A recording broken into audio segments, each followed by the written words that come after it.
In the process of the integration of princely states, the present district of Sundargarh was formed by the merger of two states, Bunai and Gangpur Garjat.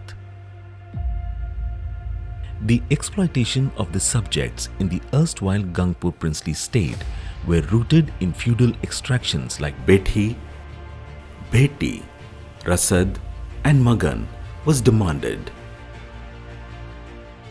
in addition to land revenue collected at exorbitant rates.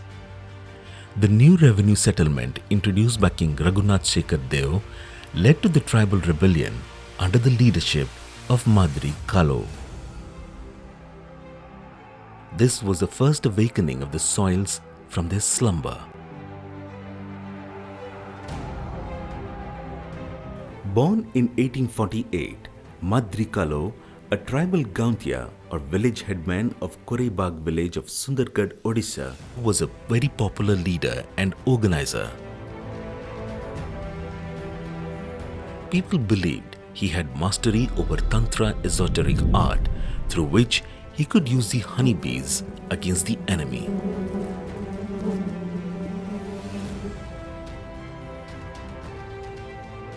Though an affluent Gauntia, resourceful both socially and economically, Madri was not an oppressive intermediary and was popular among both tribal and non-tribal tenants for his helpful nature.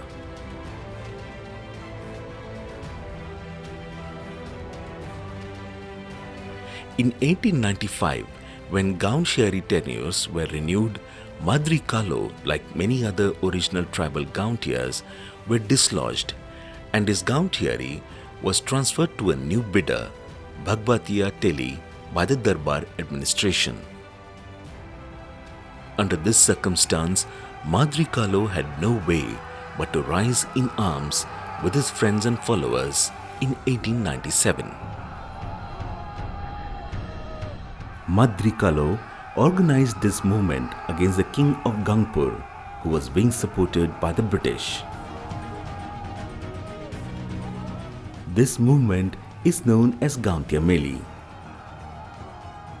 Madri Kalo operated from Mahabir Hill of Badgaon, which was the nerve center of the rebellion from where he directed his operations.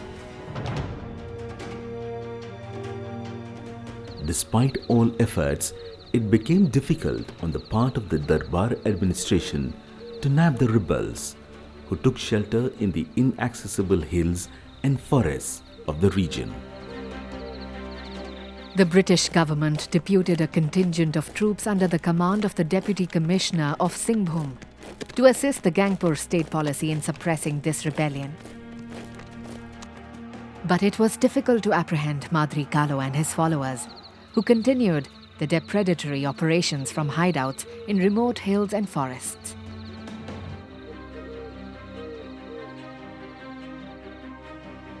Hence, the state administration resorted to diplomacy and with the assistance of Gauntia of Kuranga, succeeded in arresting Madri Kalo in 1900. He was sentenced to 10 years of imprisonment, of which he spent 6 years in Sundargarh jail and the rest in Ranchi.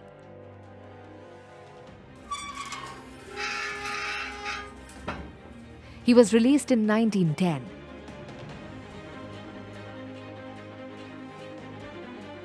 Four years after his release, he breathed his last in 1914 in the village Lamboi near Rajgangpur. The last part of Madri Kalo's life was miserable. Apprehensive of the renewal of the rebellion after his release from jail, the Gangpur state authority had virtually rendered him paralytic by amputating the femoral artery of his leg.